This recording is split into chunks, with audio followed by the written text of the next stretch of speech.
Hola a todos, bienvenidos a Paredro, el podcast de libros, autores y demás actores del mundo literario. Mi nombre es Camilo Hoyos y les doy la bienvenida a otro capítulo que se realiza en alianza con la Filbo, que recién terminó. Para esta ocasión estuvimos hablando con la escritora norteamericana Anne Boyer, quien fue ganadora del premio Pulitzer en 2020 en la categoría de no ficción, acerca de un libro pues tan importante y necesario como tantas cosas que debemos leer y entender en esta vida. Este libro se llama Desmorir, una reflexión sobre la enfermedad en el mundo capitalista. Anne es profesora de artes liberales en el Kansas City Art Institute, donde enseña literatura, filosofía y escritura. Entre otros reconocimientos, además del premio Pulitzer, ha ganado los premios Wyndham Campbell en 2020, Sid Twombly de poesía en el 2018, otorgado por la Fundación para las Artes Contemporáneas. Whiting en el 2018 en la categoría de no ficción y poesía, y por demás es ganadora de la beca de poesía Judith E. Wilson entre el 2018 y 2019 de la Universidad de Cambridge. Sin mayores preámbulos, les doy la bienvenida a esta conversación sobre escritura, cáncer, capitalismo y ese verbo, y desmorir, que ocurrió en el marco de la Filbo 2022. Bienvenidos.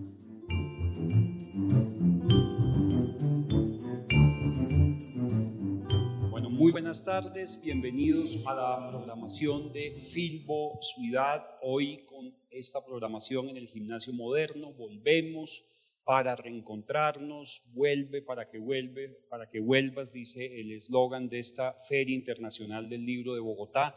Nos da mucha alegría volvernos a encontrar, tanto presencialmente con las personas que nos acompañan hoy en la Biblioteca de los Fundadores, como las personas que nos acompañan de manera virtual a través de la página de Facebook y el YouTube del Gimnasio Moderno. Esta conferencia quedará grabada y quedará colgada para que la puedan volver a escuchar las veces que quieran todas las personas que nos siguen.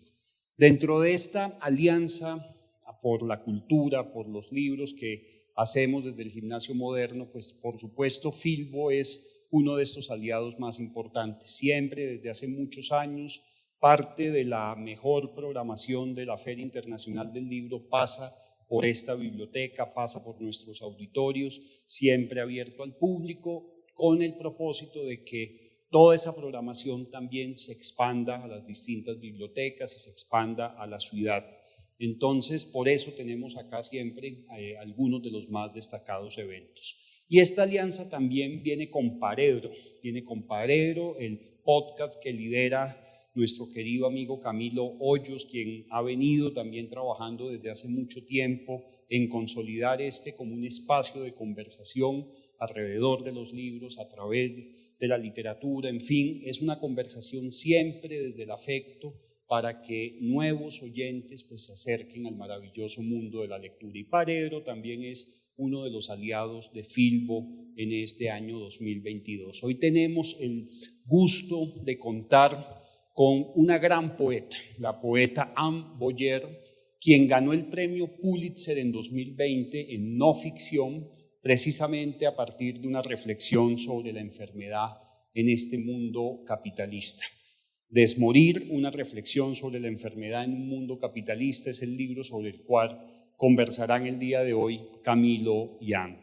Welcome, bienvenido querido Camilo, están en su casa y ustedes disfruten esta conversación. Bueno, muy buenas tardes a todos. Fede, muchísimas gracias por esas palabras y venir acá. Esto cada vez es más ese santuario de la poesía, cosa que todos agradecemos mucho. And welcome. Thank you. I'm happy. Bienvenida. Gracias, estoy encantada Anne, de vamos estar a hablar aquí. de tu libro Desmorir, Undying, y quisiera arrancar contándote algo. Yo siento que es un rayo de luz cuando uno encuentra libros que hablan de temas tan humanos, tan difíciles, que tienen lo humano, tienen lo orgánico, tienen también lo capitalista y lo médico. Pero tú haces un ejercicio que en verdad siento que es un rayo de luz y es verlo todo a través del lente de la poesía. Y cuando digo el lente de la poesía no me refiero al lente de la belleza, porque lo poético no es necesariamente bello. lo pasas a través de una sensibilidad escrita. Me gustaría comenzar, Ann, preguntándote eso. ¿Cómo fue tu experiencia? Porque evidentemente una enfermedad, como nos la cuentas tú, someterte a esto a través de un lente poético. Escribí el libro mostrando cómo cambia la enfermedad y apenas uno es lanzado en el mundo del cáncer, uno queda como confinado a las palabras. Y no solamente las palabras médicas, los términos de los tratamientos, las clasificaciones, las manifestaciones del cáncer, todo eso, sino que uno se encuentra como con unos términos vernáculos en torno a ese cáncer de mama. Y cuando yo escribí el libro estaba temerosa del vocabulario, es decir, de perder ese vocabulario amoroso con el que yo siempre he escrito mis obras, para pasar a estos términos diferentes de la jerga y la terminología del cáncer y de la enfermedad. Es como encontrar un nuevo vocabulario, pero asimismo las otras palabras se recuerdan se recuerdan y vuelven y se combinan con esta nueva terminología. Esa ha sido la experiencia en palabras.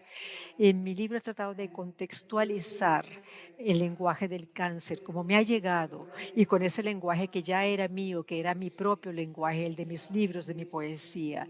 Pensé con mucho cuidado en la lengua, en cómo integrar estas novedades, incluso en términos de mi propio diccionario, es decir, de los recursos que yo uso cuando trabajo como escritora. ¿Cuándo comenzaste a escribir, Ann? So when I started to write this book, Cuando empecé a escribir este libro, sí, yo llevo diarios todo el tiempo y yo pienso que esta es mi primer escritura quizás informal, en el sentido de que hubo un proceso diario. Siempre hay un proceso diario cuando uno escribe un libro. Eso es básicamente lo que yo hago en mi vida, ustedes lo saben. Aparte de cualquier otro proyecto, mi proyecto primero es escribir. Entonces, escriba poema, ensayo, un libro. Es algo cotidiano para mí y siempre llevo un diario y allí me baso.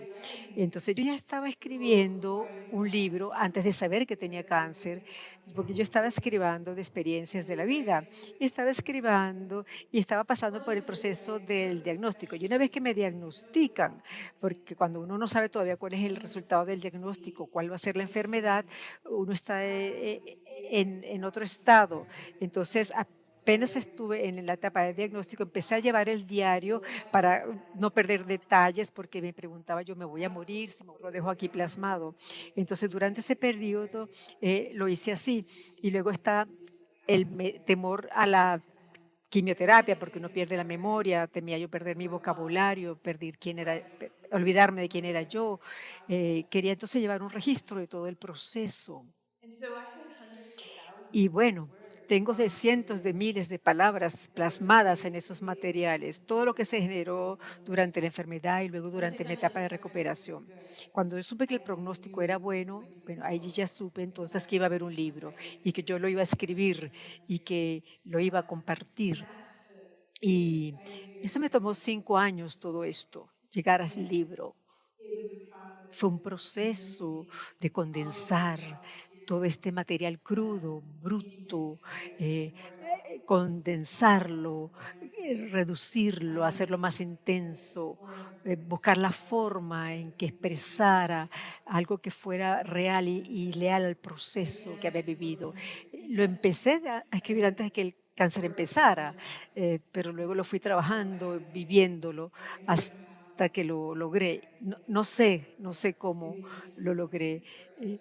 A veces pensaba que no iba a poder trabajar en eso más ni seguir, pero bueno, sí, allí está el libro hoy en día. Quienes están acá y quienes nos están acompañando, como el título reza, es una reflexión de lo que es la enfermedad, pero es también un viaje a través del cuerpo, a través de la interioridad, y es sobre todo un viaje, como ya nos lo acaba de decir, es un viaje a través del lenguaje, es de las capacidades del lenguaje, de la transformación del lenguaje, y ya desde muy temprano, Ann, en tu libro tú hablas de lo que implica nombrar las cosas, ¿cierto? Lo que es cuando recibe el nombre, el cáncer, el tumor. Hay una cosa que te quería preguntar. Tú también hablas de cómo hay personas que buscan en Google y se quedan con lo que encuentran en Google y otros que van. Estamos viviendo en una época de la información y me imagino que hay unas tasas muy altas de estrés por gente que busca en Google para buscar ese lenguaje que tú buscaste y que escogieron un camino fácil e irresponsable. ¿Por qué no nos cuentas un poquito de lo que implica ese lenguaje del misterio y de la confusión al cual tú te refieres en algún momento, para entender cómo la enfermedad y la experiencia es siempre un tema lingüístico, es decir, de nuestras palabras? Sí, lo primero tiene que ver con la palabra cáncer, eh, porque es como una experiencia monolítica. Uno lo piensa así, pero luego no lo es. Es algo que conlleva experiencias distintas y específicas. Y yo pienso que hay personas que lo ven así cuando tienen cáncer, pero eso no va a ser el único evento de la vida. Quizás todos tenemos células cancerosas en el cuerpo sin saberlo. Entonces yo tuve que empezar a distinguir entre lo que es esa experiencia, lo que yo pensaba que era el cáncer y lo que de hecho es, lo que es ese fenómeno biológico, lo que es el cáncer, lo que significa y lo que significó el mío específicamente, versus las otras imágenes que yo había visto y las ideas que tenía de lo que era cáncer de mama antes de que me pasara a mí. Y lo que realmente me impactó fue que cuando me diagnosticaron, a pesar de que sabía que era muy agresivo, yo no me sentía enferma, me sentía muy bien, hacía ejercicio, me veía bien, iba al gimnasio, me sentía llena de energía. Y es decir, para mí esa diagnóstica fue, bueno, sí, conocer mi propia realidad, pero la imagen mía no cambió, me sentía igualmente robusta, fuerte, era algo como contradictorio, porque tenía 41 años y yo decía, bueno, ya he vivido, sí, pero todavía estoy suficientemente joven y me queda mucho por vivir y creo que debo tener una oportunidad maravillosa en la vida como la tuve. Pero en ese momento me destrozó la palabra cáncer, escucharla, y el diagnóstico no me dio ninguna sensación física. Es decir, a veces los diagnósticos afectan a la persona y algunas personas que sienten algo con el diagnóstico, pero no, para mí el diagnóstico no me afectó físicamente, lo que me afectó fue el tratamiento. Y a veces hay enfermedades que no se diagnostican a tiempo porque son silenciosas y la gente dice que se siente mal pero no sabe por qué y buscan cómo expresar ese malestar. Y entonces así fue cuando ya lo vine a entender. A uno le dan el diagnóstico y queda una sorprendido y uno se queda a veces inmóvil, pero hay otras personas que tratan de buscar desesperadamente una palabra para identificar eso que están sintiendo. Entonces, en mi libro, en la parte del diagnóstico, yo hablo de esto, de esta experiencia de confusión.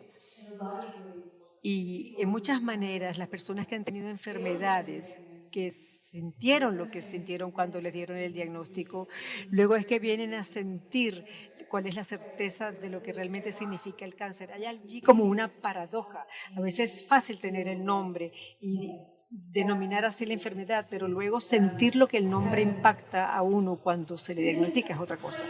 Entonces, es como eso de darle un nombre a lo que uno siente cuando está enfermo, adopta nuevas formas en el mundo de la información. En el libro yo traté de estructurar esto como en dos rectángulos, el rectángulo de lo bueno y de lo malo, y la experiencia luego de la enfermedad contemporánea, que es la esperanza de ambas cosas. Están esos espacios donde uno es el espacio de la psicológico y luego está el espacio de la pesadilla, cuando te sumerges en toda esa información. Entonces, a través del libro, yo he tratado de realmente relatar de manera vigorosa la experiencia de estar enferma en esta era y de lo que es único, de lo que hay de único en eso. En cambio, tú fuiste a buscar a Susan Sontag, a Andrew Lord, a una cantidad de autoras, y de hecho tus primeras 3, 4 páginas del libro es un diálogo muy, muy bonito, muy interesante de apoyo, de reconocimiento también, de empatía y de búsqueda de no solamente cómo lo nombro, sino cómo lo vivo, ¿verdad? Y qué se siente, qué se supone que debo sentir. ¿Por qué no nos cuentas un poquito de cómo apareció esa bibliografía?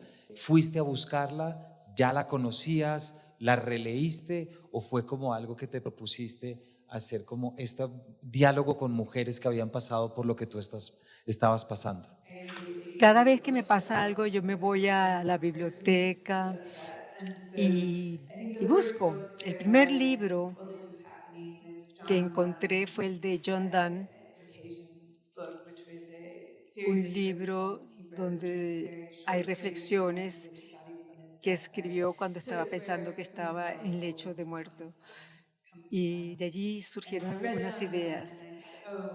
Pero luego pensé, bueno, no sé si yo podré escribir algo así algún día, no sé si podré ser la escritora virtuosa que pueda afrontar una obra tan maravillosa como esta, pero me di cuenta de que yo no podía hacer eso, yo no podía ser John Donne. Pero él fue el primero que leí yo. Luego mis amigos me mandaron muchos libros sobre escritores que habrían escrito sobre el tema. Empecé a buscar también en la literatura, mucho más, otros autores, a buscar sobre la enfermedad. Y mi idea no era solamente buscar la lengua, sino la forma de decirlo, porque algo estaba ocurriendo. Estamos en un mundo donde antes era tabú hablar de cosas como el cáncer de mama u otras formas de cánceres. eh, y estamos pasando un periodo en el que ahora se habla mucho y hay mucha concientización acerca del cáncer de mama. Sin embargo, me parecía que todo era como sobredeterminado, sumamente formal, todo servía una misma narrativa, la misma historia, y esas historias a veces no me parecían reales, me parecía más bien una mistificación de la realidad, es decir, como que uno tiene que reír cuando te dan la noticia, mantener una actitud positiva, etcétera. Y eso no fue lo que yo sentí cuando me dijeron que tenía cáncer. Yo no me pareció así. Yo habría fracasado si hubiera yo tratado de adoptar esa actitud falsa. Entonces, busquen la historia de otros casos, de estas escritoras y escritores maravillosos que han escrito sobre la experiencia de la enfermedad. Y así empecé a entender la forma en que la narrativa y la forma se conectan con la realidad social, la forma en que hay una ideología social dominante y luego están los escritores que escriben en contra de esa ideología para contar sus verdaderas historias. Y entonces se me ocurrió, entre tantas cosas, que el libro que yo necesitaba para mí, para mi momento, todavía no había salido y mi responsabilidad iba a ser entonces seguir el ejemplo de ellos, pero escribiendo lo que yo tenía que escribir para nosotros, para este momento y para la vida. Refiriéndome a la medicina y la enfermedad en un mundo capitalista, esa era mi responsabilidad, hablar de la dificultad en encontrar apoyo social en tantas circunstancias. Mi responsabilidad era hablar de la ayuda que espera la gente y a veces no recibe.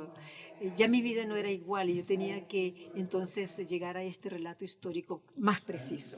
Pero tú crees que luego de todo lo que ha sido el COVID y el aislamiento, frente a lo que decías ahora de escribir para la época en la que vivimos y la forma como lo entendemos, ¿algo ha cambiado de tu lectura del libro después de la experiencia y el COVID del aislamiento?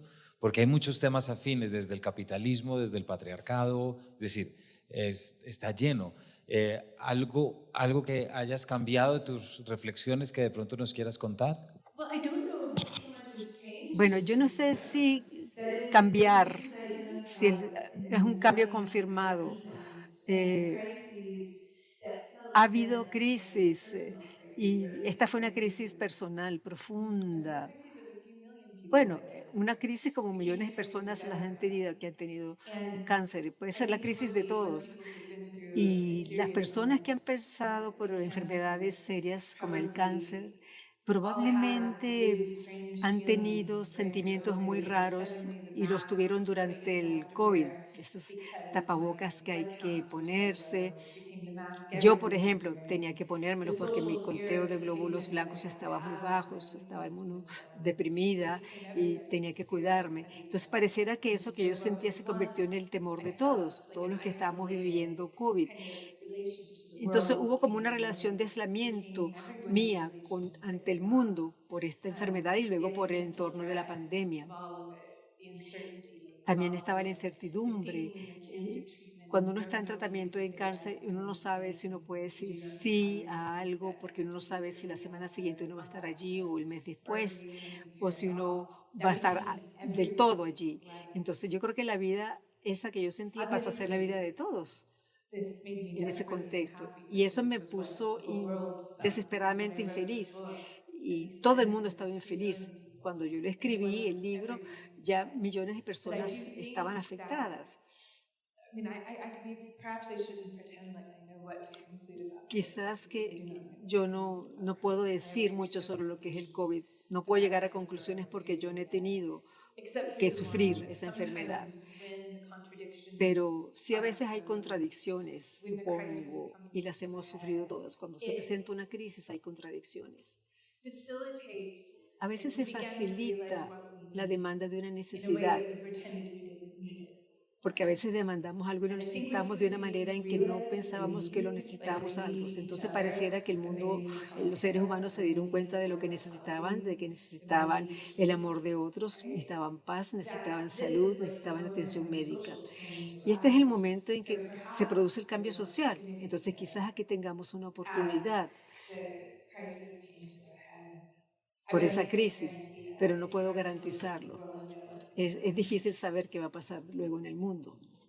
Hay muchas páginas en que, bueno, y obviamente está en el título, pero hay algo que resulta muy interesante y es cuando tú hablas ya, y que es todo el tiempo, pero ya del sistema, lo que representa el sistema médico, y hay unas frases muy específicas frente a lo que es enfrentarse a este sistema médico como madre soltera, ¿verdad? Y que lo vinculas mucho al cuidado, quién cuida a la madre y dónde está ese cuidado.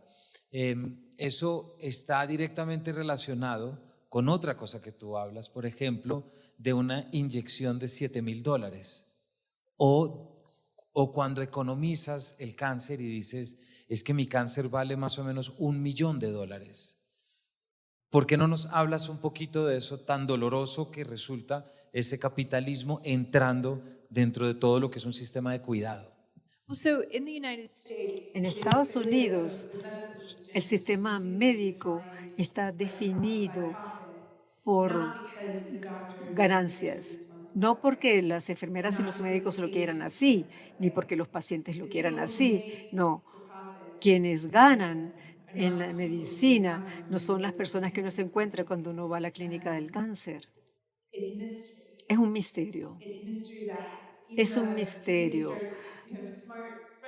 A pesar de que tuve amigos, colegas de tantos campos junto a mí y descubriendo la vida económica que hay detrás de la enfermedad, yo sentí que eso era como impenetrable. Percibí que había una oscuridad intencional y esas cosas ideológicas como pensamiento positivo.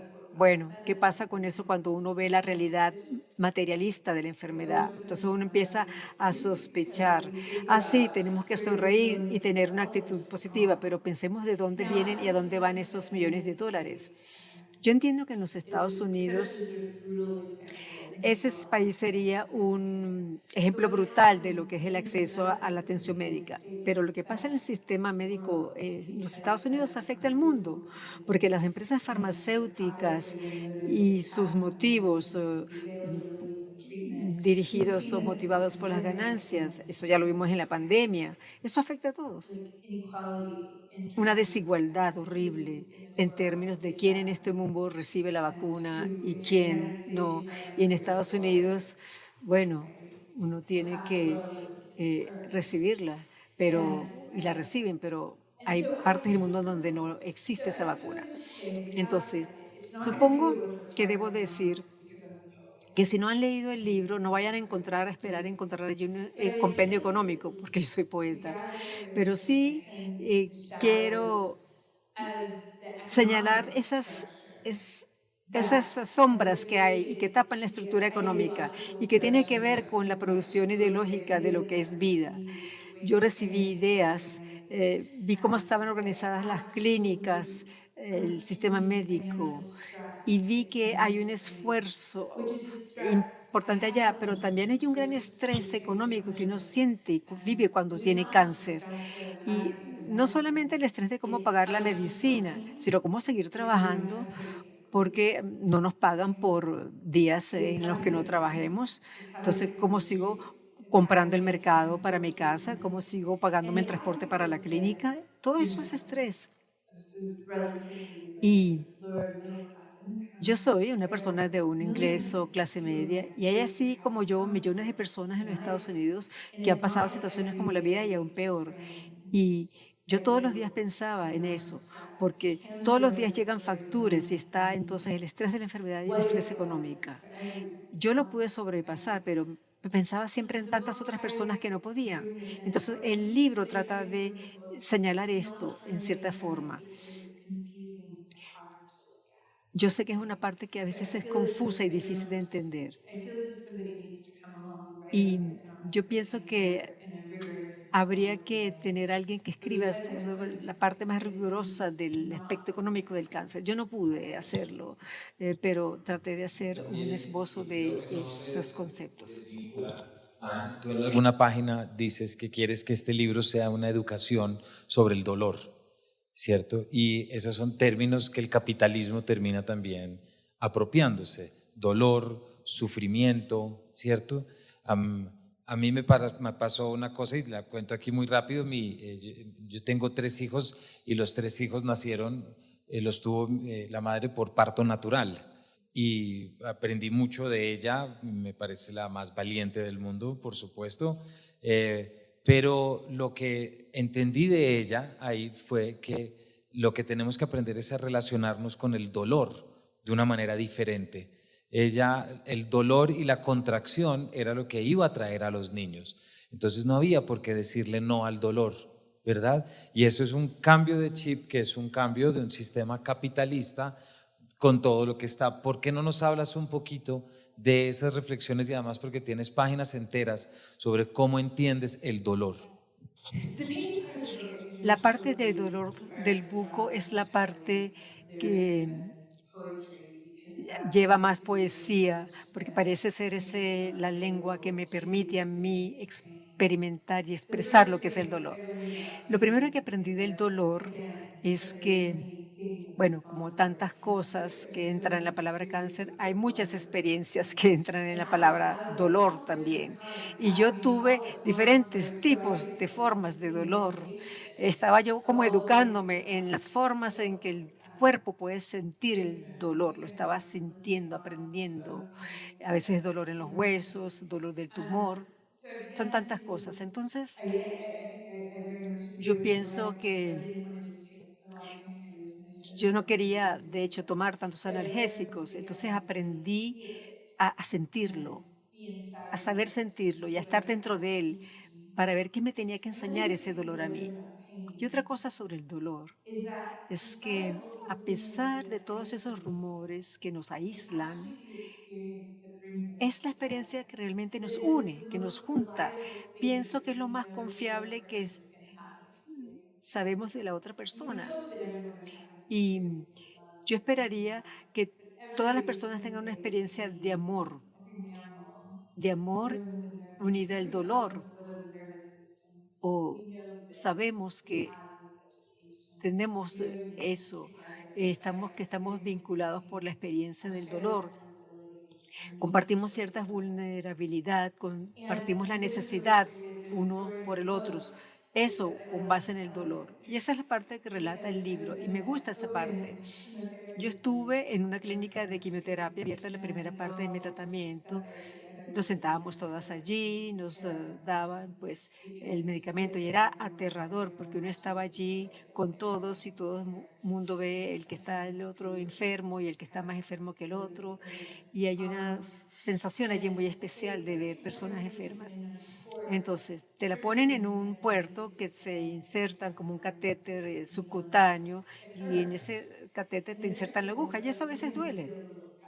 Y la enfermera te dice, vas a sentir una pequeña presión. Eso es lo que ella dice, yo ya entiendo por qué lo dicen. Una presioncita vas a sentir. Y yo decía, ¿sabes? Presión. No es nada de presión la que estoy sintiendo, realmente es que duele, realmente duele, sí duele. O sea, y la enfermera decía, bueno, sí, Y cuando yo lo decía duro, entonces las otras personas me oían y todos empezaban a decir, sí, duele, sí, sí, es verdad que duele. Entonces todos los que me escuchaban decirlo, de todas las edades, empezaban a decir, sí, duele, duele. Es un momento de solidaridad poder decirlo y ver que los demás concuerdan. Me metes la aguja y me duele, nos duele, todos lo sentimos. Yo creo que allí no hubo una persona que no dijera que no le dolía. Ese fue un momento de realización, de solidaridad. Indistintamente de lo que uno estuviera inmerso en el dolor, estábamos todos juntos. Y recuerdo ese momento de solidaridad de las pacientes en quimo, como que uno empieza por fin a decir la verdad, atreverse a decir que sí nos duele. Eso es una transformación social, si se quiere. Y eso fue educación, nos enseñó en ese sentido, pero digamos, lo sentí dentro de mi cuerpo el dolor, pero fue una experiencia de educación social. Quiero volver a algo que aparece en tu libro constantemente y que es tanto esperanzador como muy bello, y es encontrar el valor del arte y la poesía, no solamente como herramienta que tú usas para escribir. Hay un párrafo tuyo en el que hablas que entras a un museo y piensas cómo las figuras que ves en los cuadros se puedan convertir en esos objetos cotidianos de tu cuarto, ya, es decir, todo lo que utilizas. Pero es muy bonito pensar, incluso en el epílogo lo dices, que tu amiga Cara dijo, cuando Annie estaba muy mal, ¿qué necesitaba? Necesitaba algo, ¿no? Ya te me adelantaste, de hecho, a John Donne, porque John Donne es además el poeta que más citas a lo largo de todo el libro. ¿Por qué no nos cuentas un poquito de eso? A veces parece sonar cliché uno preguntar por qué la poesía ayuda, pero creo que es una pregunta que uno no debe dejar de hacer nunca. Oh, I'm gonna just sound like a poet. Voy a sonar como poeta ahora, pero la poesía es lo que te da como la razón de la vida, es como ver el mundo de una manera distinta, es como ser un espectador distinto cada vez que uno hace poesía. La poesía no solamente te ayuda a sobrellevar la vida, sino a desear vivirla. Y yo aprendí a determinar la forma en que iba a sobrevivir, la forma en que me vestía. Empecé a vestirme más extravagantemente cuando iba a la quimioterapia. Sí, hay diferentes estilos en la vida, cosas bizarras, proyectos de arte que uno hace, escrituras que uno hace, los museos que yo visitaba, el arte en el que pensaba, las obras que me gustaban. En ese momento yo me di cuenta que eso era lo que yo más necesitaba en el mundo, porque esa realidad dura del cáncer se lidiaba con el arte.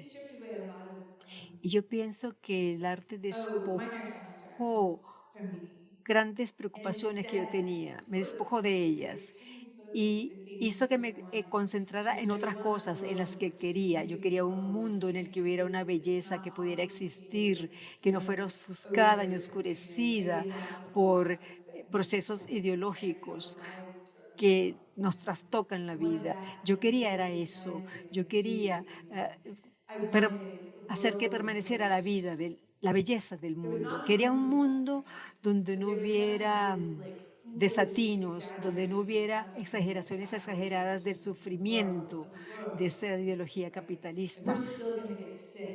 Claro que nos vamos a enfermar, claro que nos va a doler, claro que nos vamos a morir. Y uno no tiene que tener miedo y ser trágico al respecto. Eso debería ser suficiente, ¿verdad? Es suficiente saberlo, sí.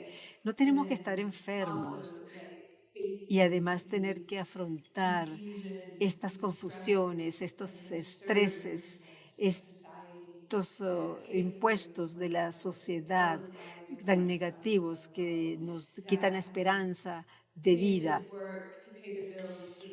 Imagínense trabajar para pagar las facturas, para poder pagar el tratamiento, para poder vivir y que eso sea todo.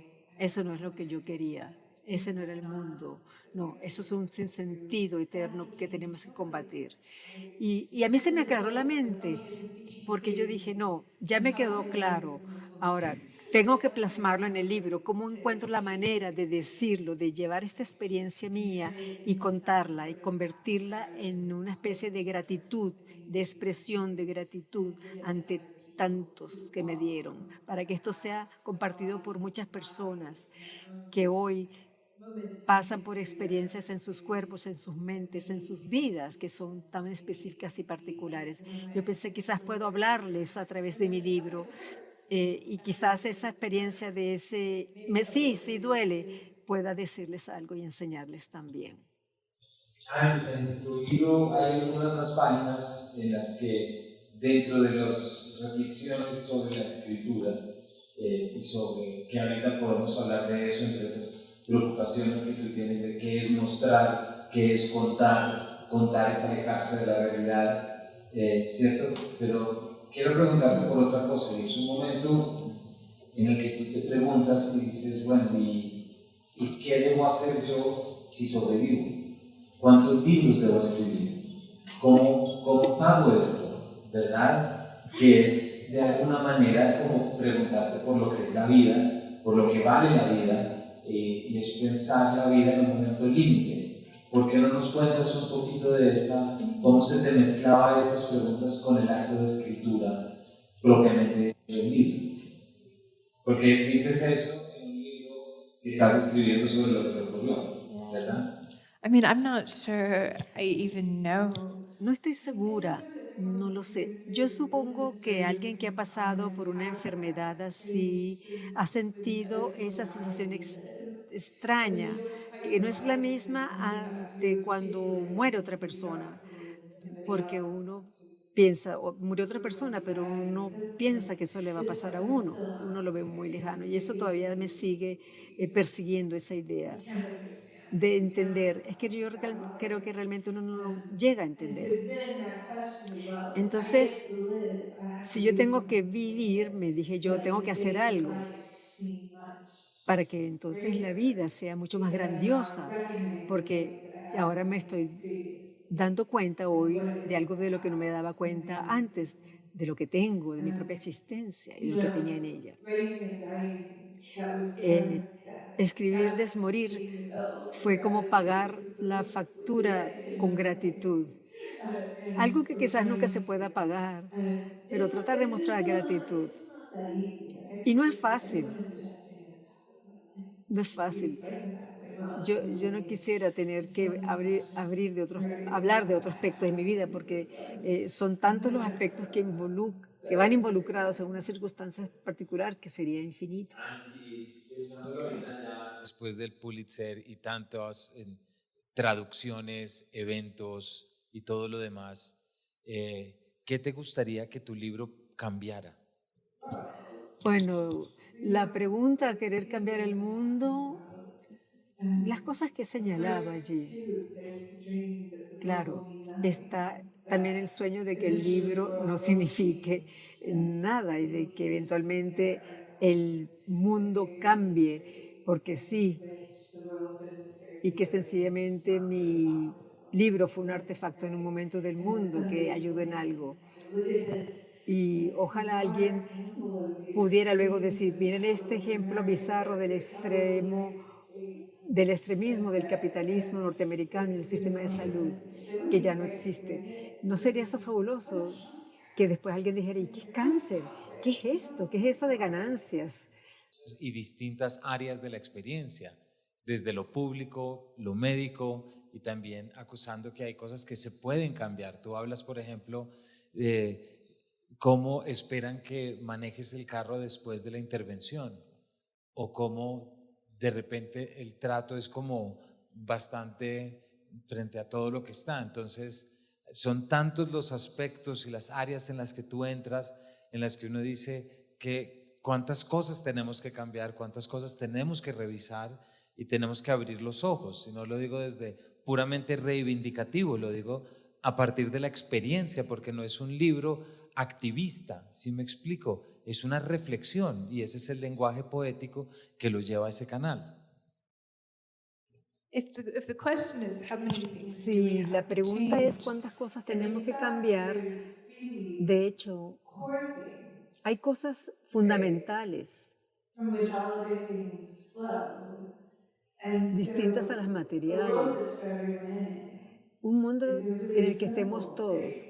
But it's que also fuera the algo thing in which it's for the simple, value to pero con share. los valores Like y con all valores living que things that flow compartamos from that, y that que is todo success. fluyera a partir Our de lives eso. would, Y entonces nuestras vidas, like, our lives would become something that we have not nuestras yet vidas had, right? Like se we, convertirían things en we can't even algo imagine about what basadas en cosas que ni those siquiera things, right? podemos imaginar That porque we're no ever soon sabemos to todavía qué be es lo que reached in cambiaremos. the new world. Pero sí tengo la idea de As far reconocer la existencia de un nuevo mundo. on the most basic level, En cuanto al I nivel más think básico, part of what I hope will yo change is pienso that, que lo que espero whatever this practice is of keeping your eye open, es que even haga lo que during uno haga, times sea la we get práctica la que together, sea, mantengamos los ojos together, abiertos social media, para ver el to see this significado big social space.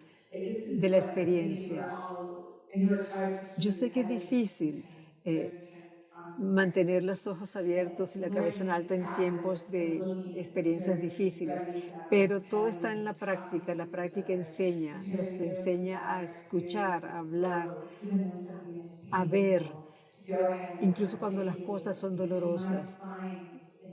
Quizás en esas cosas encontremos mucho conocimiento.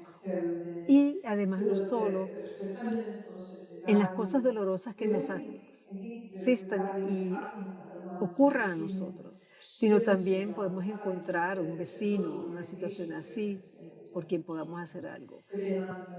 Y están las organizaciones sociales que también deberían hacer por los demás, pero ya a nivel más personal es como estar conscientes de nuestras vidas, estar conscientes de nuestro mundo y nunca cejar, nunca desistir del esfuerzo. Yo creo que con eso uno puede lograr mucho. Después de un libro como este, ¿qué estás escribiendo? No lo sé. Hay muchas cosas que no sé todavía. La pandemia fue algo que me puso en una situación difícil de entender qué debo escribir, porque quizás hay muchos libros que no están dando respuesta.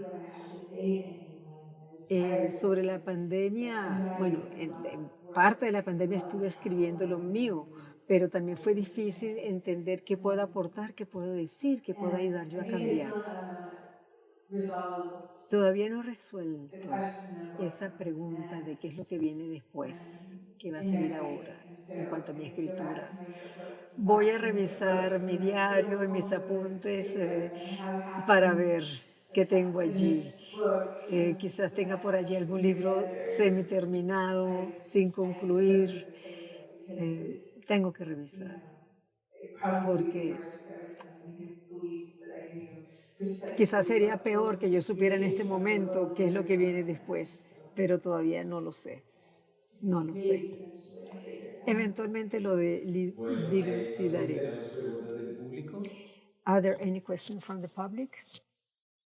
Bueno, pues Ann, muchísimas gracias por habernos acompañado y sobre todo por darnos un libro tan valiente, tan poético y tan lleno de realidad y de lenguajes y palabras nuevas. Sobre todo, hay una frase que tú botas en algún momento del libro en que dices que caes en cuenta de cómo el idioma inglés tiene tan poquitas palabras para referirse al sufrimiento, ¿cierto? Y luego de leer tu libro uno piensa de cuántas palabras siempre tenemos que encontrar para mejor superar esos retos y esas experiencias que están en la vida. Muchísimas gracias, Ann.